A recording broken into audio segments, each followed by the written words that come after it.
ओम अज्ञानतिमिरान्धस्य ज्ञानाञ्जनशलाकया चक्षुरुन्मिलितं येन तस्मै श्रीगुरुवे नमः। नमो महावदन्याय कृष्ण प्रेम प्रदायते कृष्णाय कृष्ण चैतन्य नामने गौरतुषे नमः। हे कृष्ण करुणा सिंधो दीनबंधो जगतपते गोपेश गोपिका कांत राधा कांत नमोस्तुते। तप्त कांचन गौरांगी राधे वृंदावनेश्वरी वृषभानुसुते देवी प्रणमामि हरिप्रिये तवैवास्मि ना जीवामि त्वया बिना इति विज्ञाय राधे त्वं नये मां चरणान्तिकं गुर्वे गौरचन्द्राय राधिकायै तदालये कृष्णाय कृष्ण भक्ताय तद्भक्ताय नमो नमः। वाञ्छाकल्पतरुभ्यश्च कृपा सिन्धुभ्येव च पतितानां पावनेभ्यो वैष्णवेभ्यो नमो नमः। श्री कृष्ण चैतन्य प्रभु नित्यानंद श्री अद्वैत गदाधर शिवासादि श्री गौर भक्त वृंद। हरे कृष्ण कृष्ण कृष्ण हरे हरे हरे राम राम राम हरे हरे। मैं सर्वप्रथम मध्य गुरुपाद में पद्म परमाराध्यतम नित्य प्रविष्टो विष्णुपाद अष्टोत्तर शत श्रीमद् भक्ति वेदांत श्री नारायण गोस्वामी महाराज मध्य शिक्षा गुरुपाद में पद्म परमाराध्यतम नित्य प्रविष्टो विष्णुपाद अष्टोत्तर शत श्रीमद् भक्ति वेदांत शिवान गोसाई महाराज के अभय चरणारविंद में अनंत अनंत कोटि दंड प्रणाम ज्ञापन कर उनकी अहित कृपा की प्रार्थना करती हूँ। मैं ग्रंथराज श्री भजन रहस्य हृदय रचेता ओम विष्णुपाद सत्संग श्री भक्तिनोद ठाकुर के चरणारविंद में असंख्य कोटि दंड प्रणाम कर उनकी अहित कृपा की वांछा करती हूँ। मैं सभी वैष्णवियों के लिए यथायोग्य वंदन अभिवादन दंडवत प्रणाम करती हूँ। तो अभी हम सोमवार को शिवरात्रि का उपवास करेंगे। भगवान शिव, बहुत से मठों में शिव जी का व्रत नहीं होता है, कोई चिंता नहीं है, कोई बात नहीं है। जहाँ के गुरुजी जैसा आदेश करें वैसा करना चाहिए। लेकिन गौड़ीय वेदांत समिति के मठों में शिव जी का व्रत होता है। नहीं भी होता है तो हमें तत्व जानना चाहिए, चिंता की बात नहीं है। तो शिव जी भगवान के स्वांश भी हैं, भगवान के विभिन्न अंश भी हैं। सदा शिव रूप में किसी कल्प में ऐसा वर्णन आता है, किसी कल्प में भगवान के ललाट से पैदा हुए और किसी कल्प में ब्रह्मा जी के ललाट से पैदा हुए। तो शिव द्रोही ममदास कहावा सो नर सपने हूँ मोहे न भावा। शिव से जो द्रोह करता है और मेरा दास कहलाता है, अरे मैं तो खाली भगवान का दास हूँ और शिव का द्रोह करता है। तो हमें किसी भी, शिव जी तो बहुत निम्नगानाम यथा गंगा, ऐसा कि निम्न जाने वालों में जैसे गंगा है। वैष्णवा नाम यथा शंभु, वैष्णव में जैसे शंभु हैं। तो ये ऐसा वर्णन हमारे महाभागवत जन किया करते हैं। सब सदाशिव बैकुंठ जगत में ही रहते हैं, चित्त जगत में ही उनका धाम है और उन्हीं का ही रूप कैलाश पर्वत में रहता है। और बहुत सारे ज्योतिर्लिंग है भारत में, 12 ज्योतिर्लिंग हैं और उन सभी के पीछे कोई ना कोई कथा है। जिसमें बैजनाथ हिमाचल प्रदेश में है शायद, और उसके बाद जो केदारनाथ है वो ज्योतिर्लिंग है। ये सब भगवान शंकर के रूप हैं। झारखंड में है शायद बैजनाथ, थोड़ी झारखंड में है। अच्छा ठीक है, मैं श्योर नहीं हूँ, पता लगा लेना। नहीं दीदी, ये गणपत दीदी ये हिमाचल में रहेगा। हाँ, हिमाचल में मैंने सुना है। प्रणाम। हाँ, हिमाचल में ही है। तो इस तरह से जो सर्व प्रमुख ज्योतिर्लिंग है, इधर में नासिक में त्र्यंबकेश्वर है, और वहाँ चले जाओ उज्जैन की तरफ तो महाकालेश्वर है, और यहाँ पर आ जाओ अहमदाबाद की उस तरफ गुजरात में सोमनाथ है, मल्लिकार्जुन है। तो इस तरह से जो 12 ज्योतिर्लिंग है, इन सब की कथा है। भीमार्जुन है। तो शंकर जी सुर और असुर दोनों के लिए ही वरदान प्रदाता है। ऐसे बहुत से वैष्णव हुए हैं जो शंकर जी की कृपा से वैष्णव बने हैं। तो शंकर जी के प्रति हमारी गहरी आस्था होनी चाहिए। ऐसा कहा जा रहा है इस बार ऐसा कहा जा रहा है कि 62 या 63 वर्ष बाद ऐसा योग बना है शिवरात्रि को। तो अर्थात 15 तारीख की जो रात होगी 12:03 से 1:01 तक कोई ऐसा योग बन रहा है जो मनुष्य को उच्च अवस्थाओं तक ले जा सकता है। तो हम ज्योतिष से हमारा कोई विरोध नहीं है, बल्कि तो हमारे गर्गाचार्य जी ने ज्योतिष, लेकिन ज्योतिष के नाम पर यदि आप गलत फलित ज्योतिष करते हो तो वो गलत है। तो ऐसा योग बताया जा रहा है। तो हम इसलिए ये चर्चा करी कि सब लोग 12 बजे से 1 बजे तक सोए नहीं और अपना हरि नाम करें, भगवान शंकर को साक्षी रख करके। गोपीश्वर महादेव हैं। और तो महाराज जी से पूछा गया, क्या गोपियां इनकी आराधना करती थी, उल्हा करती थी? तो ये शंकर जी जो हैं भगवान श्री कृष्ण का प्रेम दे सकते हैं, स्वयं भी उस प्रेम के रंग में रंगे रहते हैं और हमको भी दे सकते हैं। यही तमोलिंग के अधिष्ठाता हैं और संहार करते हैं। जब भगवान की इच्छा से संहार करते हैं तो उस समय इनके आराध्य देव है संकर्षण। ध्यान रख लें इस लाइन को, पंचम स्कंद श्रीमद् भागवत में भी बताया गया, शंकर जी के आराध्य देव है संकर्षण। तो ये संकर्षण की स्तुति करते हैं। संकर्षण कौन? बलराम। तो जब प्रलय करते हैं तो उस समय नीचे शेषनाग से इनकी वार्तालाप होता है, और फिर जब शेषनाग नीचे से पाताल, पूरा की पूरा पाताल के नीचे से प्रलय जलधि, प्रलय हो जाता है सब जगह। और कभी कभी इनका आग बरसा के सब कुछ नष्ट कर देते हैं।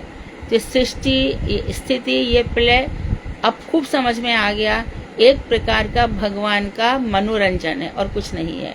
ये कैसी बात है, आप कभी हमें प्रकट कर देते हो और कभी हमें अप्रकट कर देते हो।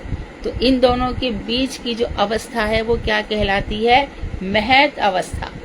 महत से पहले सब कुछ अव्यक्त है और महत के बाद सब व्यक्त हो जाएगा, ऐसा ये महत तत्व है। इसका स्वरूप बताते हैं, पतली सी झिल्ली सी चादर के समान है। तो अब हम अव्यक्त से व्यक्त की ओर है, उस दशा को महत तत्व कहते हैं। तो सृष्टि, प्रलय और बीच में ये स्थिति। तो जिस तरह से मकड़ी अपना जाल फैलाती है फिर खुद ही समेट लेती है, तो इस प्रकार से विष्णु शंकर जी भगवान के कला अवतार, अंशांश अवतार हैं। जब भगवान श्री कृष्ण जन्म लेते हैं अवतारी रूप में, ध्यान रहे भगवान युग युग में अवतार तो लेते हैं, लेकिन इस वैवस्वत मनवंतरे श्वेत वराह कल्पे, ये जो श्वेत वराह कल्प है, श्वेत वराह क्यों? श्वेत वराह, इस समय जो बरहा जी हैं, तो बरहा एक ही बार नहीं, लघु भागवतामृतम आप देखेंगे, जहाँ तक कि बृहद भागवतामृतम भी जिसने पढ़ी होगी तो देखा होगा कि बरहा जी के 5 बार अवतार हुए। नरसिंह भगवान के भी 2 बार से ज्यादा अवतार हुए हैं। तो कभी नील बरहा होता है, कभी श्वेत बरहा होता है। श्वेत बरहा के दर्शन हमारे मथुरा में है। जहाँ नील बरहा या आदि बरहा है वहाँ पर श्वेत बरहा जी है। तो इस कल्प का नाम है श्वेत बरहा कल्पे। और वैवस्वत मनवंतरे, वैवस्वान सूर्य है और उनका जो वंश है वैवस्वत, वैवस्वत मनु के नाम से ये वैवस्वत मनवंतर चल रहा है। तो इसमें भगवान जो श्री कृष्ण आते हैं उसमें सारी शक्तियां मिली होती हैं। कहते हैं कि श्री कृष्ण कभी किसी का संहार नहीं करते, लेकिन क्योंकि संभवामि युगे युगे, तो युग युग में उत्पन्न होने वाले विष्णु शक्ति भी इनके अंदर आ जाती है, शंकर जी की संहारणी शक्ति भी इनके अंदर आ जाती है। ये एकदम संपूर्ण अवतार है, ये संपूर्ण अवतार है। तो इसमें जितने भी हैं सब भगवान में प्रवेश कर जाते हैं, चाहे बराजी हो, चाहे कूर्म हो, चाहे मत्स्य हो, नरसिंह हो, हैग्रीव हो, वराह हो, कोई भी हो, सारे अवतार भगवान में घुस जाते हैं। तो ये समस्त विष्णु भी, जितने भी विष्णु हैं तीनों, ये भी इनमें प्रवेश कर जाते हैं भगवान श्री कृष्ण में। इसे पूर्ण अवतारी है। और इन्हीं अवतारी पुरुष का जो औदार्य है, उदारता, कलयुग के जीवों के उद्धार के लिए, तो इन्होंने उदार भाव, बहुत उदारता बरती। राधा जी की करुणा ले आए और महाप्रभु बनकर के आके बताया कि कैसे भजन करना चाहिए। और महाप्रभु अपने साथ परिकर ले आए कि रूप गोस्वामी तू बता, ग्रंथ लिख, इन सबको बता, अर्चा विग्रह कैसे होता है। फिर इसी समय नारद जी ने भी पंचरात्र प्रकट कर दिया। उसमें बताया कि शिव जी का, अब ये शिवरात्रि क्या है, शिवरात्रि क्या है, तो एक मत के अनुसार इस समय मध्य रात्रि में भगवान शिव भगवान के ललाट से पैदा हुए थे इसी समय। और इसी समय ये भी कहते हैं कि भगवान को तत्व ज्ञान हुआ। ये तो वर्णन आता है कि भगवान श्री कृष्ण ने ब्रह्मा विष्णु महेश तीनों को श्रीमद् भागवत सुनाया था। तो पंचरात्र 5 रात तक जो ज्ञान दिया गया, तो नारद जी ने उसका वर्णन किया है।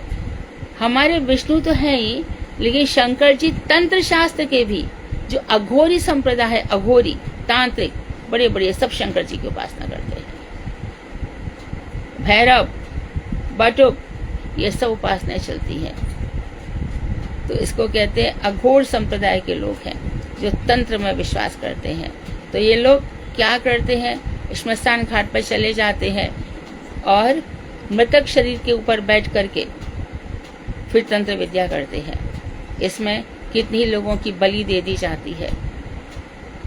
थोड़ा सा यदि बहुत डीप में जाए तो एंड नहीं होगा, पर एक सूत्र मैं बता देती हूँ। जैसे कि ये F16 फाइल खुली है, वहाँ पे जो कुकृत्य हुआ है उसके पीछे राज क्या है कि जब छोटे छोटे बच्चों का हम ब्लड पिएंगे तो हम और जवान हो जाएंगे, हमारी उम्र बड़ी हो जाएगी, हमें वृद्धावस्था नहीं आएगी।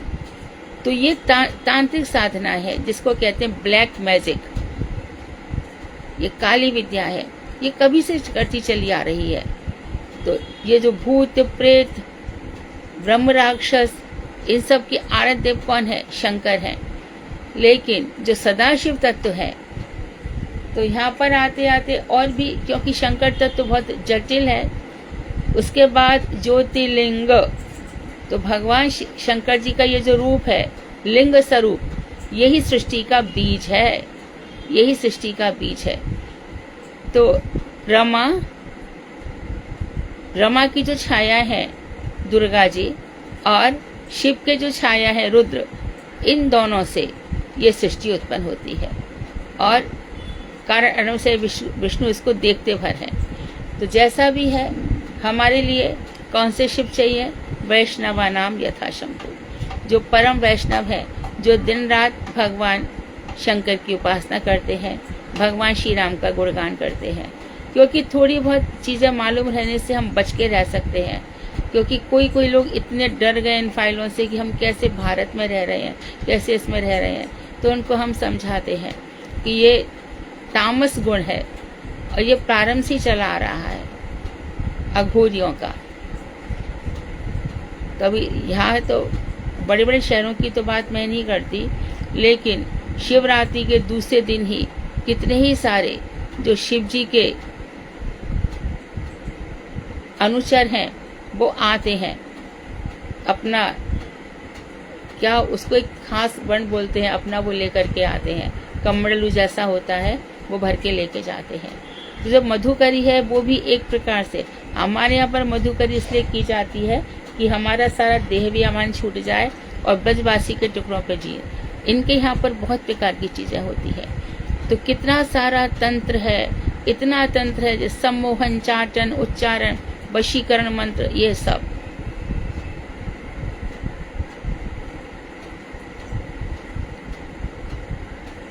मरते समय में भी। तो इस तरह से जो भगवान शंकर हैं, इन्हीं को ही भगवान ने कहा, जा इन मूर्खों को मुझसे विमुख कर दे। ये लोग मेरी भी पूजा करते हैं, ये सब करते हैं। तो भगवान ने काल्पनिक ज्ञान बनाया और झूठा बताया, तत्त्वमसि, तुम भी वही हो, तुम भी वही हो। अरे तू कुछ भी नहीं, तू भी भगवान है, जा। अहम ब्रह्मास्मि, अहम ब्रह्मास्मि, मैं ही ब्रह्म हूँ, मैं ही ब्रह्म हूँ। ऐसा इन्होंने जाल फैलाया। तो हम भगवान शंकर को इसलिए प्रणाम करते हैं कि किस तरह से वो रास मंडल में भगवान के पास पधारे। जब भगवान श्री कृष्ण का जन्म हुआ तब आए। भगवान श्री राम काकभूषुंडी के रूप में श्री राम की कथा करते हैं और शंकर जी भी सुनते हैं। जब गरुड़ जी को ये समझ में नहीं आया कि भगवान श्री राम कैसे पाश में बंध सकते, नाग पाश में बांध लिया था मेघनाथ ने, तो शंकर जी के पास पूछने गए थे।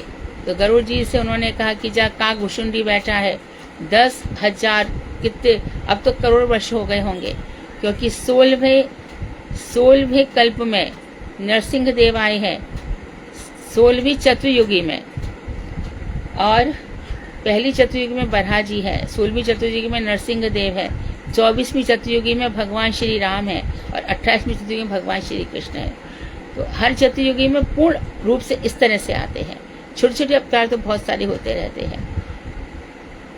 तो इन सब बातों का ध्यान रखते हुए भगवान शंकर से हमें प्रार्थना करनी चाहिए कि आप हमें भक्ति का वरदान दें। आप जिस तरह से दिन रात उन्मत्त भाव से श्री कृष्ण की आराधना, पूजा और नाम जपते हैं, उसी तरह से हमें भी आशीर्वाद दीजिए। तो इस भाव से सब लोग व्रत करेंगे, और शिवलिंग की पूजा करने में भी कोई परेशानी नहीं है, आप कर सकते हैं। जब हम ब्रज में केदारनाथ में जाते हैं तो शिवलिंग की पूजा करते हैं ना, गुरुदेव की परिक्रमा जाती है तो सब लोग करते हैं ना, तो वैष्णव समझ करके हम लोग वहाँ पर पूजा भी कर सकते हैं। तो आप लोग जा करके, लेकिन इसी भाव से करेंगे कि वो परम वैष्णव हैं, उनको स्वतंत्र ईश्वर मान लेंगे तो नाम अपराध हो जाएगा। दूसरा नाम अपराध यही है, पहला सताम निंदा है, और दूसरा है कि भगवान के समान अन्य देवी देवताओं को समझ लेना, उसमें शंकर जी भी आ जाएंगे। ये सब शंकर इत्यादि भगवान के आश्रित हैं। फिर तो उनकी बहुत ही कथाएं हैं।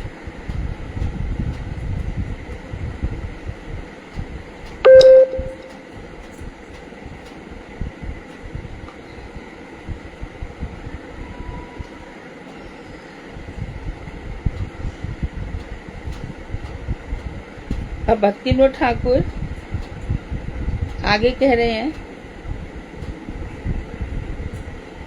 तो उन्होंने भगवान को एकदम झकझोर दिया कि आपने मुझ पर कृपा कटाक्ष नहीं किया तो आप बदनाम हो जाओगे।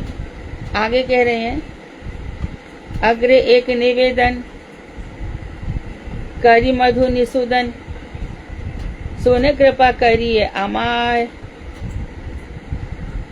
निरर्थक कथा नय निगूढ़ार्थमय है,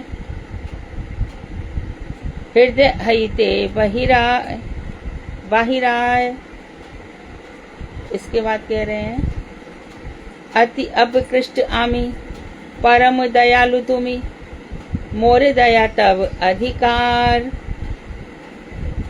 ये यत पतित है तब दया ततताय ताते आमी सुपात्र दयार। जो बातें कही है उसी को बंगला में कहा। मोर यदि उपक्षिवे दया पात्र को था पावे, मेरी यदि उपेक्षा कर दोगे तो दया का पात्र तुमको मेरे जैसा और कहीं नहीं मिलेगा। कल जब जो बातें हम कर रहे थे, दयामय नाभाट तोमार, दयामय नामटी तोमार, और तुम्हारा नाम दया में है। इसी को कह रहे आगे, हे दया में मधुसूदन, मधुसूदन। तो भगवान श्री कृष्ण एक मधुसूदन नाम का राक्षस था, उसको मारा, और एक भक्ति का जो मधु है उस मकरंद का पान करने वाले हैं, इसके लिए उनका नाम मधुसूदन है। भक्ति के मधुकर का पान करने वाले से। हे दया में मधुसूदन, आपके पाद पद में मेरी एक ही प्रार्थना है, उसे मैं अंतर हृदय से आपके सम्मुख प्रस्तुत कर रहा हूँ। मेरे हृदय में एक ही प्रार्थना है। साधक भगवान से कह रहा है, एक ही प्रार्थना है क्या? मेरी प्रार्थना निरर्थक समझकर मेरी उपेक्षा मत कर देना कि मैं फालतू है, कुछ नहीं, ऐसा मत समझना प्रभु। मेरी प्रार्थना निरर्थक मत समझना, क्योंकि मेरे जैसा अधम जन आपके संसार में दूसरा कोई मिल नहीं सकता। आपके संसार में दूसरा कहीं भी नहीं मिल सकता। सबसे नीच, नीच से भी नीच हो। मौसम कौन कुटिल खल कामी, सूरदास जी ने भी कहा, मेरे समान दुष्ट, कामी, खल और कोई नहीं मिल सकता। मैं अधम से अधम हूँ। तो जितनी जितनी भक्ति हमारी ऊपर बढ़ती जाती है, उतना व्यक्ति अधम साधक अपने आप को अधम समझने लगता है, दिन रात क्रंदन करता है। नरोत्तम ठाकुर की सारी प्रार्थनाएं ऐसी है। उन पर लोकनाथ गोस्वामी की कृपा है। मानसी सेवा में भगवान श्री कृष्ण की भक्ति तक पहुंच गए नरोत्तम ठाकुर, जिनके अंदर श्री नित्यानंद ठाकुर का आवेश है, और खुद नित्यानंद ठाकुर ने जब महाप्रभु के आंसू बरसे हैं, उनको समेट लिया है, पद्मावती को दे दिया है जो नदी है, और कहा है कि जब नित्यानंद आएगा तब उसको ये प्रेम प्रदान कर देना। मैं कैसे समझूंगी कि उसके आते तुम्हारे अंदर खूब बाढ़ आएगी, प्रेम की बाढ़ आएगी। ऐसे नरोत्तम ठाकुर ने ऐसे दृढ़ हृदय से प्रार्थना की है। ऐसी प्रार्थना हमारे भक्ति विनोद ठाकुर की है, ऐसी प्रार्थना हमारे लोचन दास ठाकुर की भी है। तो इनके अंदर ये हमें सीखना होगा कि हमारी भी प्रार्थना ऐसी हो भगवान के आगे। नाथ मेरी उपेक्षा मत करो, कहाँ जाऊं मैं, कौन मुझे तारेगा आपके अतिरिक्त। तो मेरी उपेक्षा, मुझे नेग्लेक्ट मत करना, इग्नोर मत करना, क्योंकि मेरे जैसा अधम पापी दुष्ट खल कामी और कोई नहीं है। यदि आपने मेरी उपेक्षा की तो अपनी दया का पात्र किसे बनाओगे। जो आपका ये गुण है कि आप करुणावान है, दयावान है, और यदि आपने मुझ पर कृपा नहीं की तो ये कृपा बरसेगी कहाँ पर, क्योंकि सबसे अधम मैं हूँ, सबसे पतित मैं हूँ। इससे नाथ मुझे बचाओ, मुझे बचाओ, मेरा उद्धार करो। किससे बचाओ, इस संसार से बचाओ। यहाँ पर चारों तरफ कोई और नहीं है, ये सब कामी दुष्ट स्वार्थी इन सब से भरा संसार है। इनसे मुझे बचाओ, मुझे बचा लो। काम क्रोध मद लोभ मोह ईर्ष्या मेरे मन में फूट फूट पड़ते हैं, इनसे मुझे बचा लो। नाथ जैसे कैसे हनुमान जी के रोम रोम में भगवान श्री राम है, मेरे भी जितने मेरी सिद्ध देह है, अंतस चिंतितो माम ये जना पर्युपासते तेषाम नित्याभियुक्ता नाम। तो जो मेरी सिद्ध देह है उसमें मेरे रोम रोम में आप ही का वास है। मैं आपके अतिरिक्त और किसी को नहीं जानता। जैसा भी हूँ बस आपका ही हूँ। ऐसी हमारी करुणामय प्रार्थना सुनकर यदि भगवान मुझ पर करुणा नहीं करोगे तो आप ये समझ लेना आपका करुणा का गुण बेकार चला जाएगा, क्योंकि मुझसे अधम कोई है ही नहीं। मुझ पर कृपा करोगे तभी आप कहलाओगे भैया आप बड़े पतित पावन थे, कैसे गिरे गिरे लोगों का भगवान ने उद्धार किया है। मुझको छोड़ दिया तो आपका ये नाम कभी होगा ही नहीं, क्योंकि औरों का उद्धार कर दोगे तो बड़ी बात नहीं है, क्योंकि वो इतने पतित नहीं है जितना पतित मैं हूँ। तो जो पतित पावन नाम आप लेकर चल रहे हो, इसका यही कारण है कि मुझ जैसे जो विष्टा का कीड़ा से भी अधम से अधम है, उसका भी आप उद्धार करोगे। मुझ पर ही दया कर अपना दयावान नाम सार्थक करें। अब इसके बाद ये टॉपिक हो गया, हम नया टॉपिक ले रहे हैं कि अमानित्व। हमें किसी सम्मान पा करके कोई हमें राज सिंहासन पर बैठा दे तो क्या हो जाएगा। मौत रोक के दिखा दे भैया, चल। कोई बहुत मुझे फूलों से लाद भी देगा तो क्या हो जाएगा। मृत्यु के बाद मेरा रजिस्ट्रेशन हो जाएगा ऊपर, और संसार के 4 लोग मेरे लिए खूब प्रशंसा कर दें खूब, तो उससे क्या हो जाएगा। मानो मेरे पीछे बहुत बड़ी भीड़ चल रही है तो क्या हो जाएगा। हमें नहीं चाहिए ना धनम ना जन्म सुंदीम जगदीश वा काम है। महाप्रभु ने यही कहा, मुझे नहीं चाहिए। क्या करूंगा धन का, क्या करूंगा लोगों की भीड़ का। तो यहाँ पर कह रहे हैं अमानित्व यथा, वही यामुन स्त्रोत लिया श्री रामनाचार्य का। सोचो यामुनाचार्य जी ने कैसी कैसी प्रार्थनाएं करी हैं। वही यामुनाचार्य जिनकी 3 उंगली बंद हो गई थी, कौन कौन सी इनकी 3 उंगली बंद देख करके रामानुजाचार्य ने कौन कौन सी प्रतिज्ञा की थी। आता होगा, बोलो। वैष्णव धर्म का प्रचार, मायावाद को समाप्त खंडन करूंगा, मायावाद का समाप्त करूंगा। वैष्णव ग्रंथ का सदाचार, ग्रंथ का, हाँ, वैष्णव सदाचार। मायावाद का खंडन, वैष्णव सदाचार और वैष्णव ग्रंथों का प्रणयन। ये 3 प्रतिज्ञा की थी। तो वही देखो यामुनाचार्य और अपने स्त्रोत में क्या कह रहे हैं, यामुन स्त्रोत में क्या कह रहे हैं। अमर्यादः शूद्रः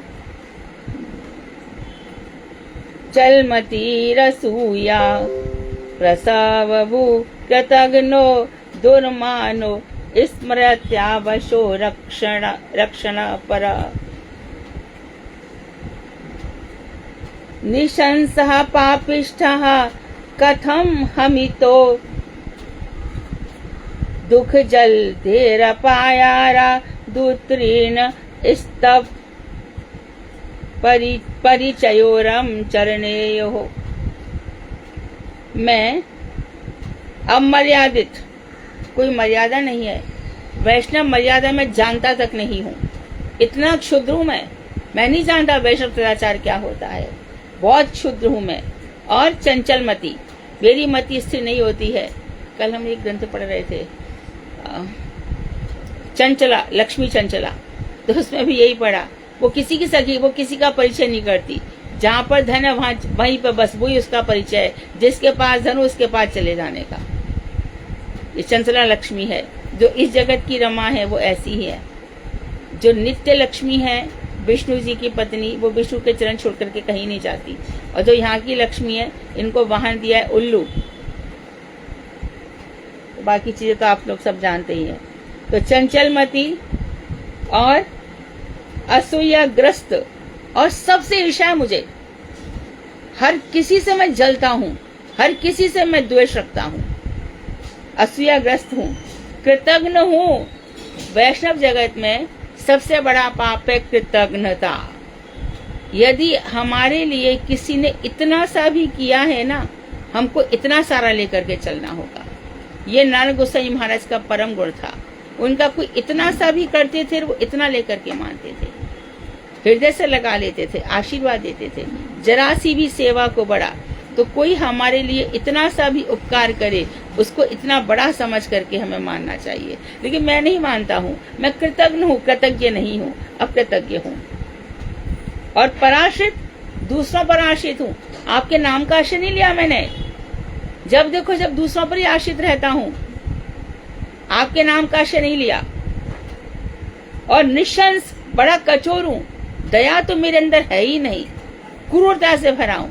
एक मनुष्य जन्म जो हमें इतना मिला है, एक ही हृदय में बार बार बात आती है। एक फूल भी खिलता तो सर्वत्र महक दे देता है। एक छोटा सा भी फूल खिलता है तो ऐसा लगता है कि मैं भगवान के चरणों में चढ़ जाऊं। हम क्या कर रहे हैं, हम अपने जीवन में क्या कर रहे हैं? हमारी इंद्रियों की तृप्ति ही नहीं हो रही। पता नहीं इन इंद्रियों को कितना ही चाहिए। माँ गृध कस्य धनम, दूसरों के धन की ओर गिद्ध दृष्टि मत रखो। तो पराश्रित हूँ, निशंस हूँ, बड़ा कठोर क्रूर हिंसक हूँ, तथा पापिष्ठ, सुपरलेटिव डिग्री बता दी। पापी से भी बढ़कर पापी, मेरे से जैसा बड़ा पापी कोई हो नहीं सकता। पापिष्ठ हूँ। इस स्थिति में मैं कैसे इस दुर्लंघ्य भव समुद्र को पार कर आपके चरणारविंद की परिचर्या को प्राप्त करूंगा। तो आप ही मुझे बताओ, दुर्लंघ्य, इस संसार सागर को कितनी मुश्किल से कोई पार कर सकता है? दुर्लंघ्य, मुश्किल से पार करने योग्य, तो मैं कैसे इसको पार करूं? आप ही मुझे बताइए। ऐसी स्थिति है कि मेरे अंदर एक भी गुण नहीं है, तो मैं आपके फिर जब संसार सागर पार ही नहीं कर पाऊंगा, यहीं से घिराऊं। कभी तो मुझे अंदर के शत्रु सता रहे हैं, कभी मुझे बाहर के शत्रु सता रहे हैं, कभी मुझे दैविक भौतिक ताप सता रहे हैं, कभी राजनीतिक स्थितियां, अरे बैंक में जो पैसा है तुम्हारा उड़ जाएगा, बैंक में तुम्हारा ये सारे दिन जो भय है, त्रास है, डर है, ये सारे दिन मुझे सता। तो मेरे पास कहाँ ही मैं आपका भजन करूं? कोई समय नहीं है मेरे पास। मैं तो इस संसार के इसमें सोचता रहता हूँ। ठाकुर जी ने क्या कहा, पागल देख, सदियों से ऐसी बातें हो रही हैं, पर जिसने मेरा आश्रय लिया, एक भी उदाहरण दे दे एक भी उदाहरण दे दे उसका कुछ हुआ, और एक भी उदाहरण दे दे जिसने मुझे छोड़ करके कुछ पा लिया हो। मुझे छोड़ के किसी ने कुछ पाया हो, एक उदाहरण ऐसा दे दे, और एक उदाहरण ऐसी जिसने मुझे अपना लिया और उसका कुछ बिगड़ गया हो। तो आप ही बताइए, मैं कब सेवा करूं आपकी? मैं तो इन सब स्थितियों से घिरा हुआ हूं, कैसे सेवा करूं?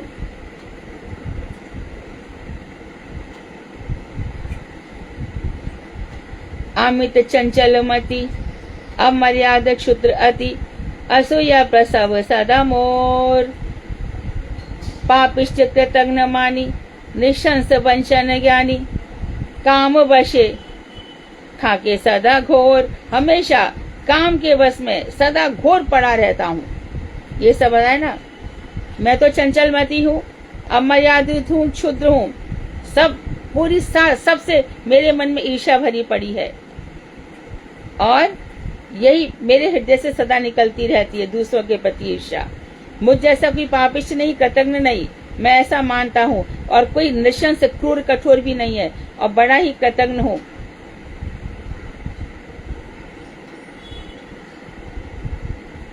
और मैं वचने ज्ञानी, वंचने और वंचना, दूसरों को ठगने में बड़ा ज्ञानी हूँ, और काम वश हमेशा रहता हूँ।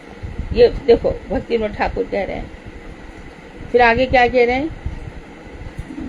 ए हेन दुर्जन है, ए दुख जलधि बय, चली तेची संसार सागरे। के मने ए भवाबुंधि पार हम, निरवधि तब पद सेवा मिल मोर। तो ये बताइए आप कि मेरे जैसा दुर्जन आपको कहाँ मिलेगा, जो इस दुख सागर में डूबा हुआ है। आप इस संसार सागर को मुझसे पार कराइए।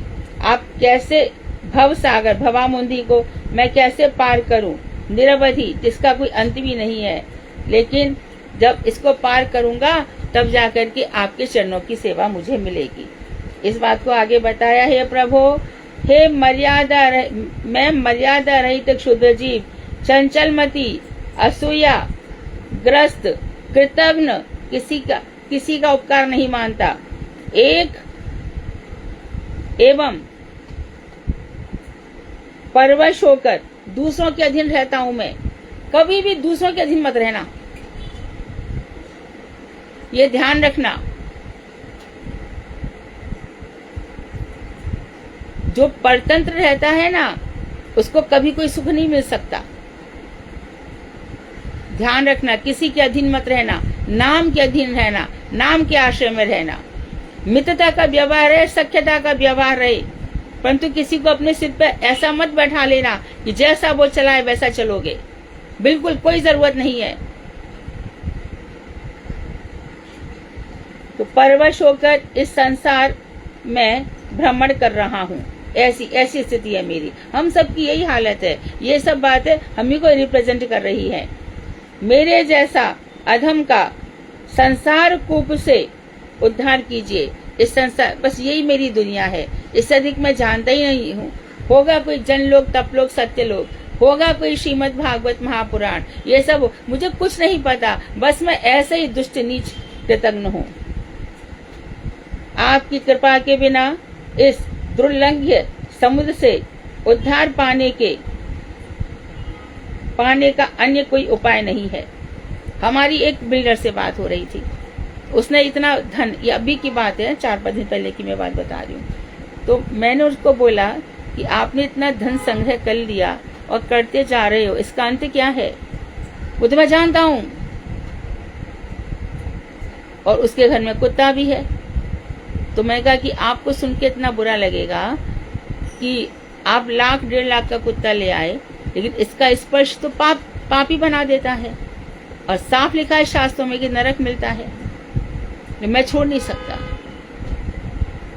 मैं जानता हूँ वो कह रहा है, मैं जानता हूँ कि इस जन्म के बाद मुझे 84 लाख मिलेगा ही मिलेगा, परंतु अब जिस मार्ग पे मैं चल पड़ा हूँ उसको छोड़ नहीं सकता। क्यों नहीं छोड़ सकता? प्रेशर। सोसाइटी का प्रेशर, ये बड़े बिल्डर हैं, बड़े ये हैं, बड़े वो हैं, खत्म, जीवन हो गया खत्म। मैं कहा देखो, उसको कहा नहीं, क्योंकि कभी मिलेगा 2-4 बार तो कह सकता हूँगी कि देख, ये सुख तेरे कुत्ते को भी मिल रहा है जिन सुख को तू चाह रहा है। तेरा कुत्ता भी तो यहाँ बैठा है, तो उसको गोदी में लगा लगा घूम रहा है, मिल रहा है कि नहीं मिल रहा है बोल। इतना मोटा चेन और उसको पहना दे, चल तेरे जैसे ही हो जाएगा।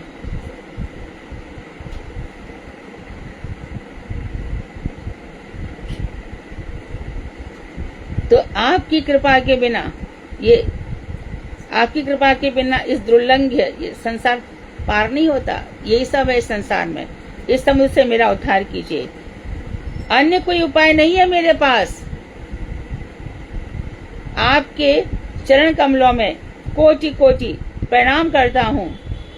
यदि आप मेरा उद्धार कर अपने चरण कमलों का आश्रय दीजिए और आप मुझे अपने चरण कमलों में नियुक्त कर दीजिए। मेरा अपॉइंटमेंट कर दो, कहाँ पर अपॉइंट कर दो मुझे आपके चरण कमलों की सेवा में। जैसा जैसा आप कहेंगे मैं वैसा वैसा करूंगा। गुरुजी अपनी कथा में बताते हैं, हम किसी को कहते हैं जरा उसको बुलाना, तो वो हमारी बात सुनेगा, भागेगा नहीं बुलाने के लिए। वो दूसरे से कहेगा अरे उसको बोल दे गुरुजी बुला रहे हैं। दूसरा बोलेगा जब देखो, जब जाके खुद क्यों नहीं बुला लेता जो मुझे कह रहा है बुला लो। फिर वो कहेगा अरे यार बुला रहे हैं महाराज जी, जा भाई, तेरे को नहीं बुला रहे मुझे ही बुला रहे हैं। ये चरण कमलों की सेवा मिलेगी ऐसे? ऐसी तो होता है। गुरुमुख पद्मवा की चित्ते करिया। कहाँ है ऐसे लोग जो गुरुदेव ने कह दिया वैसे ही, उठो तो उठो, बैठो तो बैठो, जो मेरा करोगे मैं कर लूंगा। चाहे वो गुरु हो, और आप लोगों को सुनने में इतना बुरा लगेगा, चाहे शिक्षा गुरु क्यों ना हो, सब एक प्लेटफॉर्म पर है ये। तो ऐसे हम कहाँ करते हैं? गुरुजी अपनी कथा में ऐसा कह रहे हैं तुरंत ही। और सबसे बढ़िया तो वैष्णव वो है, शिष्य वो है, गुरुजी को समय क्या इच्छा है बिना कहीं उसको प्रस्तुत कर देना। ये उत्तम श्रेणी का शिष्य है, मध्यम श्रेणी का शिष्य गुरुजी जैसा कहे वैसा तुरंत कर दे, और निम्न श्रेणी का शिष्य वो है जैसे अभी हमने बताया।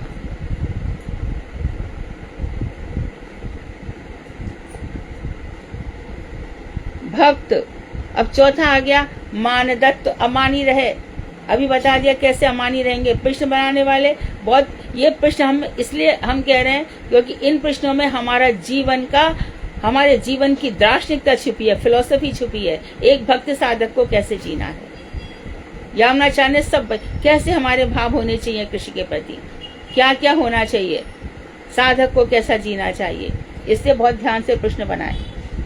भक्त मानद होता है कैसे, उसी यामनाचार्य स्तोत्र में कहा गया है, पेज 86। तब दास सुखैक संगिनाम भवनेश्वर त्वयि कीट जन्म में, इतर बसथेषु मास्म भूदपि जन्म चतुर्मुखात्मना। यहाँ पर कह रहे हैं हे भगवान सुनो, पूर्व कर्मों के अनुसार अथवा आपकी इच्छा से यदि मेरा पुनः जन्म होता है, आपकी तो इच्छा है ना, आपका क्या है कृष्ण कहीं पे डाल देंगे 84 लाख में, उनको कितनी सी देर लगेगी। परंतु ध्यान रहे हमें कोई कमी नहीं दिखानी है, कमी हो तो आप में हो। आपका भक्त भूखा मरता है, आपकी कमी है। आपका भक्त का कुछ भी होता है, ये आपकी कमी है। तो श्रीवास ने क्या कहा था, परसों तरसों कथा में सुना ना, 3 दिन तक तो बड़े बड़े मनोयोग से हमारे गुरुवर कथा सुनाते हैं। महाप्रभु कह रहे हैं चेतन चेतामृत को लेकर के, श्रीवास तुम्हें एक दिन खाना नहीं मिलेगा, क्या हो गया, मैं दूसरे दिन खा लूंगा। दूसरे दिन भी यदि प्रसाद नहीं मिला तो तीसरे दिन खा लूंगा, तीसरे दिन मिला तो मैं कूद जाऊंगा। ये नहीं कहा कि मैं इस तरह से किसी के आगे गिड़गिड़ाऊंगा, ये बिल्कुल नहीं कहा, जरा भी नहीं कहा। क्योंकि जब रघुनाथ दास गोस्वामी भी याचित वृत्ति से खड़े हैं, महाप्रभु ने नहीं अपनाया स्वरूप। रघु आजकल कैसे जीता है, द्वार पे खड़ा रहता है, उसमें तो उसका 3-4 घंटे चले जाते हैं, कोई देगा नहीं देगा। अरे मैं क्यों इतना समय वेस्ट करूं, तो गैया जिसको छोड़ गई उसको उठा के खा रहे। अब ठीक है, और खुद आकर के पीछे से आए और प्रसाद लिया है।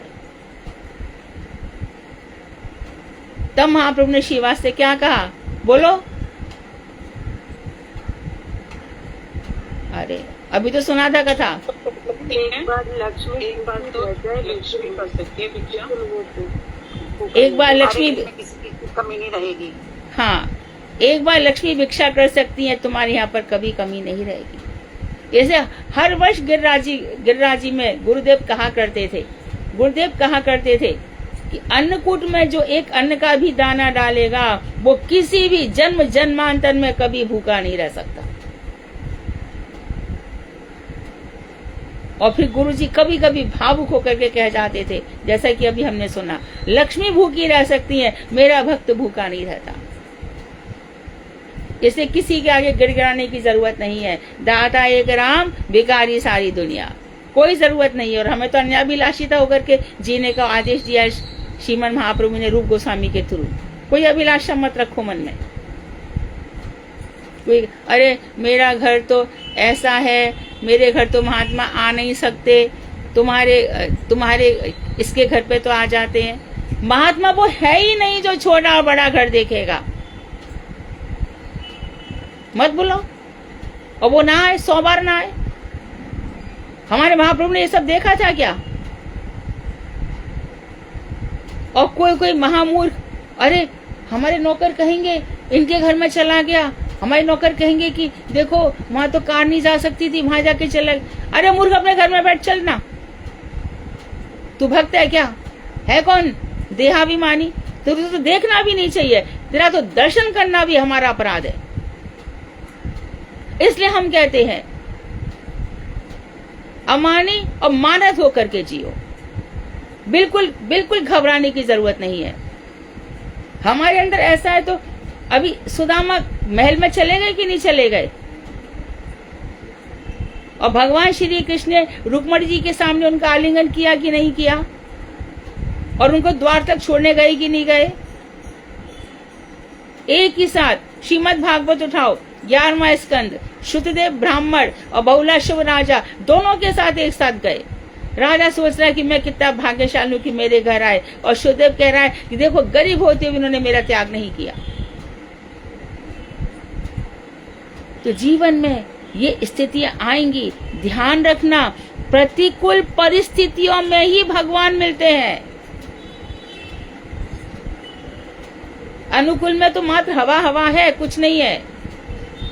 प्रतिकूल परिस्थितियों में ही ठाकुर जी मिलते हैं। इसलिए जो तुम्हें पैसे का दम्भ दिखाए मेरे यहाँ महात्मा आए, मेरे यहाँ ये आए, उसको जा अपना काम कर। यदि मेरे गुरु अंतर्यामी है तो ढूंढ करके मेरे घर में आएंगे। गुरुजी एक बार एक के घर में गए, मैं नाम नहीं ले सकती, बॉम्बे में। उसके घर जाना, वहां गाड़ी भी नहीं जा सकती थी, ऊबड़ रास्ता। ये बहुत साल पहले की बात है, अभी तो सब कुछ बन गया है, तो भी मुंबई में बहुत गड्ढे दिखते हैं, ऊबड़ रास्ता। और गुरुजी को भूख लगी थी बहुत तेज। घर आते आते यहाँ पर करीब 1 बज गया था गुरुजी को, और गुरुजी का भोजन का समय 12 साढ़े 12।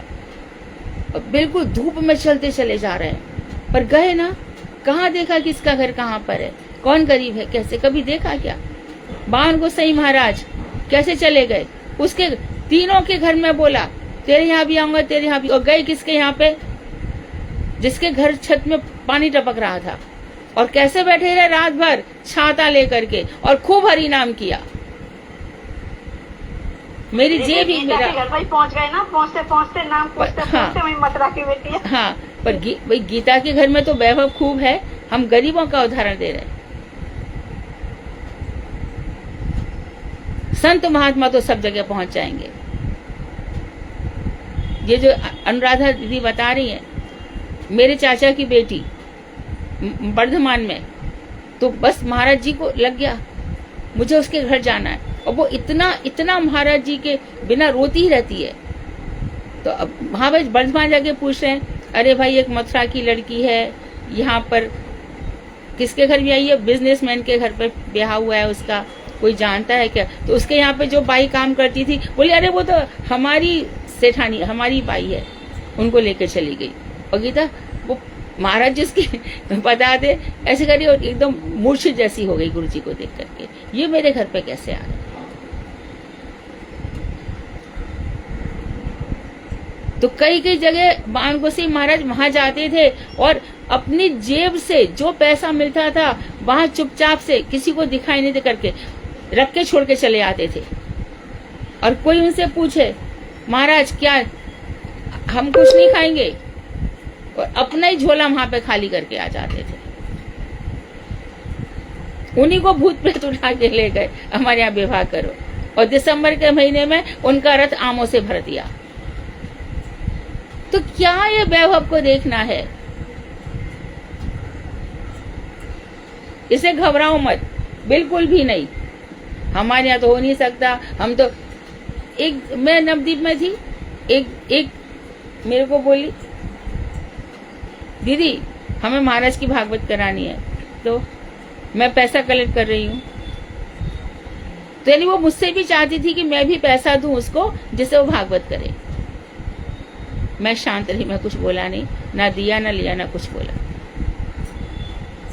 क्यों ऐसी आशाएं पालकर बैठे हैं? सुन लेना जाके जहां पे भागवत हो रही है।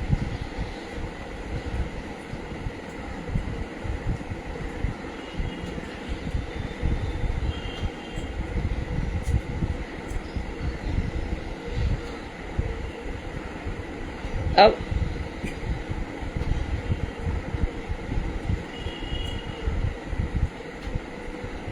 मैं काफी आगे चली गई।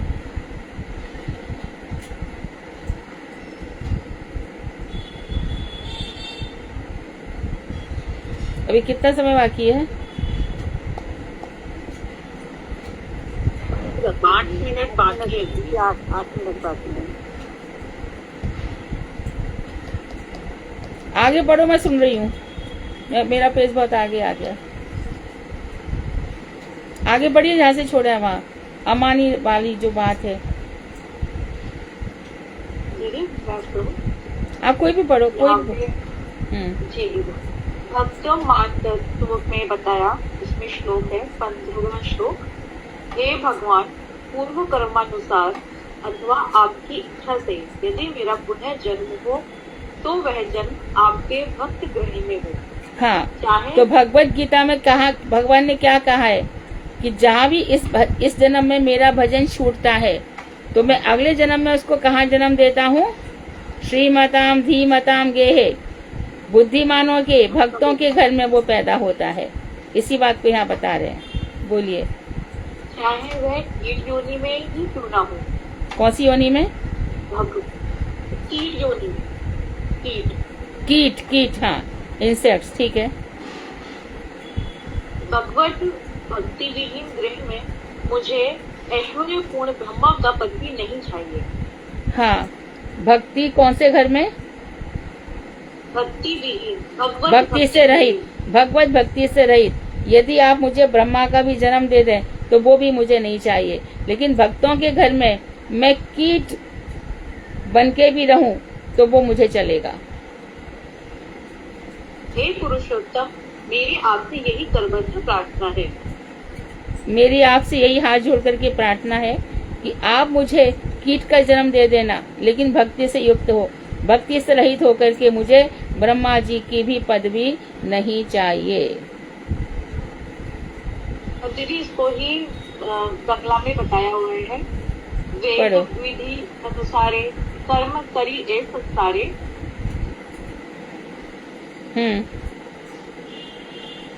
पढ़ो। जीव पुनः पुनः पाए जन्म पाए, पूर्वकृत कर्म फले तुम्हार व इच्छा बले, जन्म यदि लभी पुनराय। हाँ, वही चीज का है ना। आगे बढ़ो। तवे एक तथा मम शून्य हे पुरुषोत्तम तव दास सज्जित जन संगी जन घरे कीट जन्म यदि है ताहाते ओ दयामय रहिब ए संतुष्ट अंतरे तव दास संग ही हे गृहस्थ अरवा चीन तारे ग्रहे चतुर्मुख बुद्धि ना चाई कखन हरि कर द्वय जोड़ करी करे तव किंकर मिनती। कौन सा पेज पे हम? मेरी नई किताब में 99 पेज है और श्लोक संख्या 15।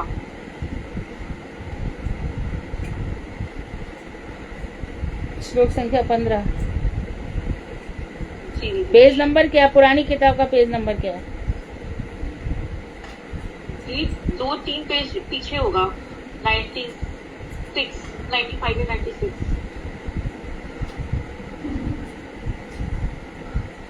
किसी के पास पुरानी बुक नहीं है क्या? सबके पास नहीं है? खत्म हो जाएगा। हरे कृष्णा PDF में पुरानी बुक तो नहीं है। पुरानी बुक PDF में होगा। पुरानी बुक में कितना पेज थी दीदी? पुरानी बुक में कौन सा पेज है? 86 है दीदी। 86 है। मैं 80 पर हूँ। मैं निकालती हूँ। 82 84 है कि 96 है दीदी? 96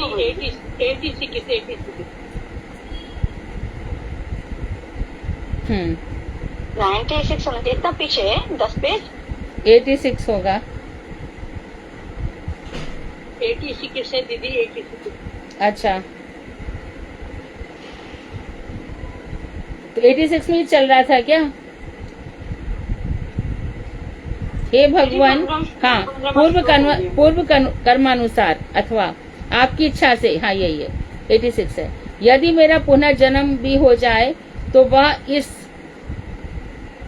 वह यह जन्म आपके भक्तों के घर में ही हो। और भगवान ने कहा भी तो है गीता में, श्रीमताम धीमताम, मेरा जो भक्त। अच्छा, भक्ति है ना, कर्म फल तो है नहीं जो फल देगा के नष्ट हो जाएगी। भक्ति बढ़ती रहती है, चलती रहती है। क्या क्या उदाहरण है हमारे भक्ति के? भागवत में किस किस के उदाहरण है जो भक्ति लगातार चल रही है? जल्दी बोलो। जड़ भरत और अजामिल और अमरीश महाराज का तो यही जन्म, दूसरा ने कहाँ बताया? नहीं, इसमें नहीं बताया। उनकी भक्ति तो गजेंद्र कह सकते हो। हाँ, और हरे कृष्णा दीदी, अजामिल का कह सकते हैं क्योंकि हाँ, अजामिल ने आगे भक्ति करी है, आगे भक्ति करी है। हाँ, अजामिल जब गया है तो बैकुंठ में जाकर के भजन कर रहा है। नारद जी दीदी, नारद जी के जन्म से जन्म रही है। हाँ, ठीक है। भगवत पार्षद हाँ, मुझे चित्रकेतु से व्रतासुर बना। चित्रकेतु महाराज भी, अंगिरा ऋषि, नारद ऋषि दोनों आए थे उनको समझाने, और इतने तक भी थे कि विमान से शिव लोग भी पहुंच गए कैलाश पर्वत पर, यहाँ शंकर पार्वती बैठे थे। उसके बाद भी अभिशाप लिया है सिर माथे पे, और फिर असुर बने हैं। तो ऐसे हम सबका देख रहे हैं जन्म। और भी देखो, पूर्व चित्ती अप्सरा थी जिसके पास एल का देखो, उसके बाद पिंगला वेश्या का देखो, और फिर पुरंजनी उनका देखो। यमराजुन वृक्ष भी माने जाएंगे। ये सब जन्म से जन्म आगे बढ़ते चले जा रहे हैं। तो इसको पूरा करते हैं। तो कर्म, पूर्व कर्मों के अनुसार आप एक या आपकी इच्छा से यदि मेरा पुनः जन्म होता है तो वह जन्म आपके भक्तों के घर में हो, चाहे वह कीट योनि में हो, चाहे कैसा भी क्यों ना हो। भगवत भक्ति से रहित ऐसे घर में मुझे ऐश्वर्यपूर्ण ब्रह्मा का पद भी नहीं चाहिए, ना पारमेष्ठम, ना योग सिद्धि, ना रसातलम, कोई भी सुख मुझे नहीं चाहिए। अच्छा, द्रौपदी ये गुरु माता सांदीपनी मुनि के जो 6 पुत्र थे, उनको कृष्ण लेने कहाँ पर गए थे? कहाँ थे वो 6 बच्चे? यमपुरी कहाँ पर थे? यमपुरी में। यमपुरी में नहीं थे। ये 6 बच्चे किधर गए थे? जो भगवान श्री कृष्ण के अनुज हैं, वो यमपुरी में थोड़ी जाएंगे। कैसे जाएंगे? बलि महाराज के पास।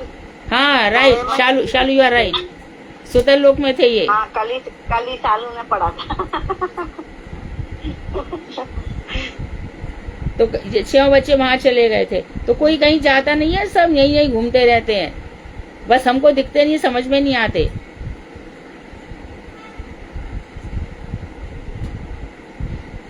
तो भगवत भक्ति भीन घर में मुझे ऐश्वर्यपूर्ण ब्रह्मा का पद भी, सुतल लोक में देखो कितना ऐश्वर्य है, वो भी नहीं चाहिए। हे पुरुषोत्तम, मेरी आपसे यही हाथ जोड़ करके प्रार्थना है। वेद विधि अनुसारे कर्म करी ए संसारे, जीव पुनः पुनः जन्म पाए। वेद विधि के अनुसार या आपकी इच्छा से जीव का पुनः पुनः जन्म होता है। पूर्व कृत कर्म फले, तुम्हारी या इच्छा वाले, या तो पूर्व जन्मों के फल के अनुसार या तुम्हारी इच्छा के अनुसार। जन्म यदि लाभ पुनराय, यदि मुझे फिर से जन्म मिलता है, तब एक कथा तभी मेरी एक कथा है। सुनो ये पुरुषोत्तम, हे पुरुषोत्तम भगवान सुनो। तब दास संग जन घरे, तुम्हारे जो दास हैं, भक्त हैं, उनके घर में ही मुझे जन्म देना। कीट जन्म यदि है, कीड़े का भी जन्म यदि हो जाता है, ताहते ओ दया में, इसमें एक दया में हे भगवान, रही वे संतुष्ट अंतरे, तो भी मेरा हृदय संतुष्ट रहे। कीट जन्म होकर भी, मानो एक कीट भगवान के फूल के अंदर रहता है और वो भगवान के चरणों में चढ़ जाता है, तो अपने को धन्य मानता है। तो संग साथ में कीट पतंगों का भी उद्धार हो जाता है, जिसके उद्धार की दूर दूर तक बात नहीं है, वो भी साधु संग से तर जाते हैं। जैसे एक कीट भगवान के फूलों में चढ़ जाता है। तब दास संगहीन, ये गृहस्थ, तुम्हारे जो दास के संग से रहित जो गृहस्थ हैं, अर्वाचीन जो नए लोग हैं, तारे ग्रहे चतुर्मुख भूत, और जिनके घर में ब्रह्मा जैसा ऐश्वर्य भी है, ना चाहे कखन, मैं ऐसा कभी भी नहीं चाहता हूँ। हरि कर द्वय जोड़, मैं दोनों हाथ जोड़ करके आपसे यही निवेदन करता हूँ कि बस आप मुझे अपना, यही मेरी विनती है कि आप मुझे अपना किंकर बनाकर रखें। इसको भजन राजपति को मैं पूरा कर देती हूँ, फिर कल नया टॉपिक चलेगा। हे प्रभु, हाँ समय हो गया 4:33। हाँ तो 2 मिनट में पढ़ देती हूँ। मैंने गुरु वैष्णवों के निकट यही सुना है कि जीव पूर्व कर्मों के फल के अनुसार जन्म मृत्यु के चक्कर में भ्रमण करते रहते हैं। हे प्रभु, यदि अपने शुभ या अशुभ किसी भी कर्म के अनुसार मेरा जन्म इस देवी धाम में, दुर्गा देवी ने ये जो जगत बनाया है इसलिए इसको देवी धाम कहते हैं, इस देवी धाम में हो, तब भी कोई दुख की बात नहीं है। किंतु आपके चरणों में मेरा यही निवेदन है कि मुझे अपने कर्मानुसार नीच योनि में कीट या कुत्ता होकर भी जन्म क्यों न लेना पड़े, मेरा जन्म भक्त गृह में ही हो, मुझे संत वैष्णवों का संग प्राप्त हो। मैं हरि विमुख धनाढ्य घर में, बहुत धनवान घर है, बहुत भूति है, ऐश्वर्य है, धन संपन्न है, लेकिन भगवान हरि की भक्ति नहीं है, ऐसे घर में, अथवा ब्रह्मा जैसा विभूति संपन्न परम ऐश्वर्यमय घर में मेरा जन्म मुझे नहीं चाहिए। यही मेरी करबद्ध प्रार्थना है। भक्ति उत्पन्न कारण साधु संग, और कृष्ण भक्ति जन्म मूल है साधु संग। कृष्ण भक्ति का जन्म का कारण क्या है? साधु संग। इसमें और भक्ति से उत्पन्न कारण साधु संग मिल जाता है अगले जन्म में, और उसी से फिर कृष्ण भक्ति आगे चलती है। हे दया में मैं स्वर्ग या नरक नहीं चाहता, और या मैं कहीं भी क्यों ना रहूं, आपके चरण कमलों का श्रवण कीर्तन एवं ध्यान करता रहूं। ये बात हमें कल बताएंगे। आत्मनिवेदनात्मक दैन्य। अब दैन्य के प्रकार चल रहे हैं। एक तो दैन्य, अब कैसा दैन्य है जिसमें शरंग भक्ति है ना, तो शरंग भक्ति में क्या आया दैन्य के बाद आत्मनिवेदन, तो वो हम सोमवार मंगलवार को पढ़ेंगे। वो भी देखो यामुनी स्त्रोत में आया। वांछाकर्तृभ्यश्च कृपा सिन्धुभ्येव च पतितानां पावनेभ्यो वैष्णवेभ्यो नमो नमः। हरे कृष्ण दीदी। दंडवत प्रणाम दीदी। एक बात बताएंगे? हाँ, अभी ना मुझे 2-3 दिन पहले स्वप्न दिखा कि महाराज जी को मैं अपने हाथ से बूंदी का लड्डू खिला रही हूँ, तो इसका क्या मतलब? स्वप्न में? हाँ जी। अभी हाँ, तो 2-3 दिन पहले। खिलाओ, 1 खिलाओ, 2 खिलाओ, 4 खिलाओ, 10 खिलाओ, आनंद की बात है। उसके बाद मैंने लगा दिया था भोग लड्डू का, तो मतलब हाँ, सही किया, बहुत आनंद की बात है। हरे कृष्णा दीदी। बोलो। हरे कृष्णा दीदी, दंडवत प्रणाम। हाँ, दीदी मैं योगिता शर्मा कुछ दिन से आपका क्लास ज्वाइन की हूँ। निशा दीदी ने मुझे आपकी क्लास ज्वाइन करने के लिए काफी दिन से बोल रही थी, तो अभी मैं कर रही हूँ। दीदी मुझे आपका क्लास बहुत अच्छा लग रहा है और काफी मुझे इससे बल भी मिल रहा है।